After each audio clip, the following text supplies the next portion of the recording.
Could you be losing your part of There she be.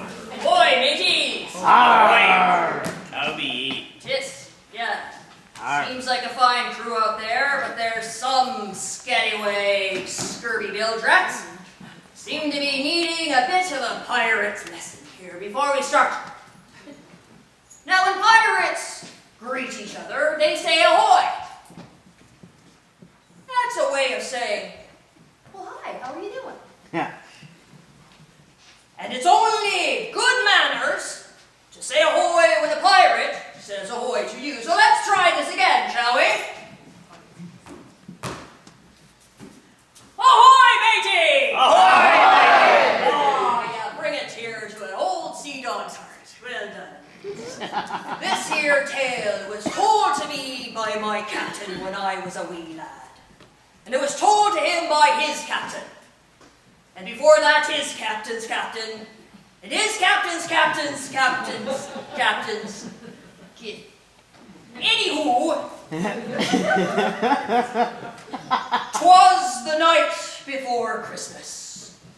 Aboard the Black Sark, not a creature was stirring, not even a shark. The stockings were sorry. Too much grog tonight, sorry. The stockings were stuck to the bowsprit with tar, in hopes that Sir Peggotty soon will be there.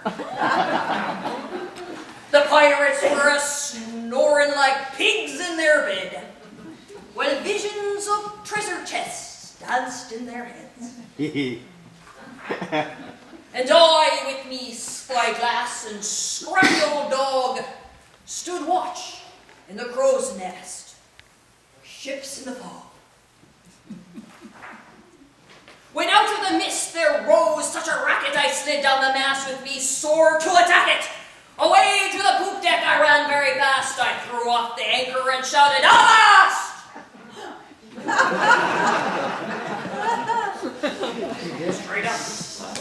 Straight up from the sea in the foamy white spray flew 8 giant seahorses pulling a sleigh.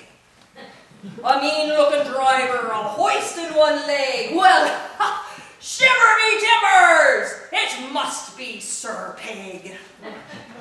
More sluggish than flounders, his coursers they came, and he whistled and snarled and called them by name. Now Salty, now Scurvy, now Sinbad and Molly, on Cutthroat, on Cross-Eyes, on Roger and Jolly. To the top of the sail, to the tip of the mast, now dash away, dash away, dash away fast. Then with a cry and a crack of his whip, down came his sleigh on the deck of our ship. The old sea dog, enormously fat. Oh, and so was the parrot that perched on his hat.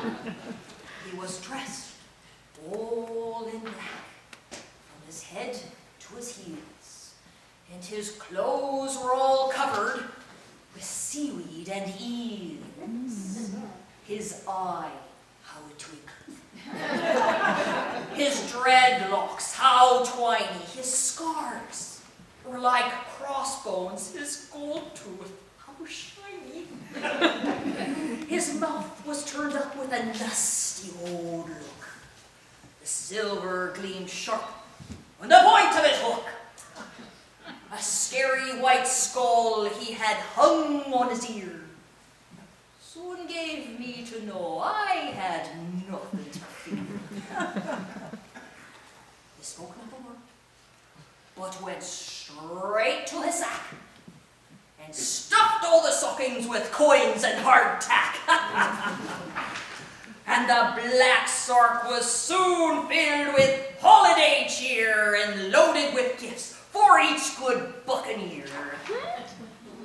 Anchors and hornpipes and cackle fruit eggs, pearls and red sashes for Molly and Meg, a cauldron for cook filled with pieces of shank, and just for the captain, a shiny new plank.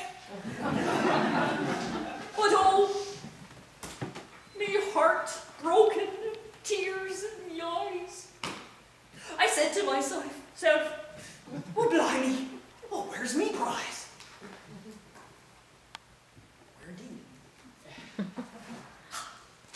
hopped on his sleigh. To his team gave a roar. "'Tis time to return to the briny deep floor." And just when I thought it's me worst Christmas day, a parchment of paper flew off of the sleigh. And it was the best present I ever got. A map to the treasure, Xmas marks the spot. And I laughed and I danced and I shouted with glee, and up went his sleigh and then down to the sea. But I heard him exclaim as he splashed 'neath the star, "Merry Christmas, me bucko!